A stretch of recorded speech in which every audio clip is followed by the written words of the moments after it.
you increase your survival by 30%.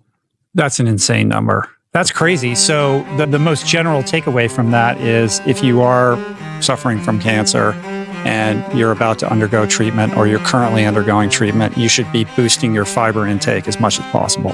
So I would expect that would be true. We can't necessarily apply that to every single cancer, but here's what I can say. What we just saw, it's not going to hurt you. No, it's not going to hurt you. Yeah. This 5 grams of fiber translating into a 30% greater survival is giving me deja vu from a colon cancer study that came out in 2018, where if you increased your fiber intake after you were diagnosed with colon cancer, now these are, by the way, people who did not have metastatic colon cancer. Okay, so because metastatic is a totally different animal. But among people who do not have metastatic colon cancer, if you increased your fiber intake after you were diagnosed, for every 5 grams that you increased your fiber intake, you saw an 18% increased likelihood of survival. Wow. So we're seeing the pattern showing up among different types of cancers, and further study is going to push this even further along.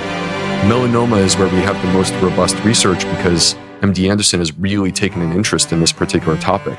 But I think this is the future. This is where people are going to be looking. And what's exciting, Rich, is that this is not just us describing the microbiome. We're talking about manipulating the microbiome by quite simply eating plants to save people's lives. Right. That's wild. On that idea of a tumorous growth having its own unique microbiome, what has been learned about the quality of that microbiome or the particular microbial ecology of that in terms of like how it can be manipulated to produce a favorable outcome with respect to treatment? So I haven't seen any research specifically looking at the use of the tumor microbiome to create interventions that can improve cancer care.